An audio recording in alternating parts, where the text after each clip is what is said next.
آج جمعہ تھا، دن میں جمعہ تھا، اور میں نے نماز جو ہے ہندی پارک کی مسجد میں پڑھی. تو یہ جو ایک بات تھی یہ میرے دماغ میں سوتے بالکل آئی، اور میں بستر چھوڑ کے اور یہ ویڈیو بنا رہا ہوں.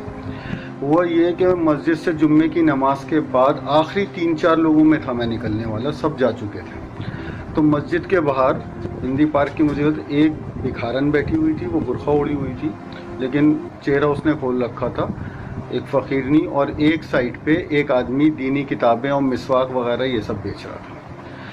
اور اس آدمی نے اپنا منہ چھپا رکھا تھا. مطلب واقعی میں مجھے لگا کہ یہ آدمی اپنا منہ چھپا کے بیچ رہا ہے تاکہ کسی کو یہ نہ پتہ چلے کہ یہ شخص یہ کام کر رہا ہے، یعنی مستحق تھا. تو میں نے سوچا چلو اس سے ایک مسواک لے لیتا ہوں. مسواک کی میری حالانکہ اتنی چھوٹی نہیں تھی، پر میں نے سوچا لے لوں. تو وہ 10 روپے کی مسواک دے رہا تھا. اب میرے پاس 100 کا نوٹ تھا.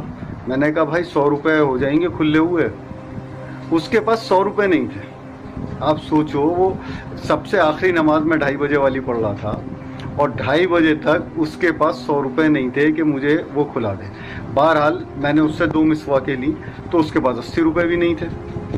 تو میں نے اس فقیرنی سے پیسے کھلائے، اس لیے کہ مجھے لگا یہ ضرورت مند ہے. تو اس فقیرنی نے جب پیسے کھلا کے دیے تو اس کا تھیلا نوٹوں سے بھرا ہوا تھا.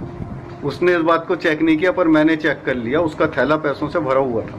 اور اس نے مجھے 100 روپے کھلا دیے، میں نے اس کو بھی 10 روپے دے دیے. مدعا یہ ہے کہ ایک آدمی بھیک نہ مانگ کے مسواکیں بیچ رہا ہے اور دین کی کتابیں بیچ رہا ہے، وہ 100 روپے بھی نہیں کما پا رہا. اس کی سیل بھی 100 روپے کی نہیں ہے. 100 روپے کماتا تو شاید 20 روپے گھر لے کے جاتا، اور جو بھیک مانگ رہا ہے اس کے پاس اتنے پیسے ہیں.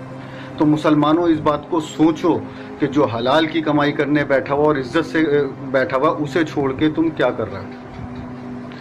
دھیان رکھیے اور ایسے لوگوں کی مدد کریے. اگر ضرورت نہیں ہے تو مسواک خرید کے کسی کو ہدیہ ہی کر دیجیے، دینی کتاب لے کے کسی کو ہدیہ ہی کر لیجیے. لیکن اگر کوئی حلال کمائی کے لیے بیٹھا ہوا ہے اور وہ بھیک مانگنے سے بچنا چاہ رہا ہے آپ کا مومن بھائی، تو اس کی مدد کریے.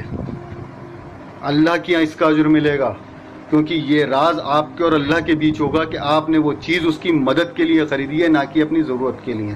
السلام علیکم ورحمۃ اللہ یہ ہمارا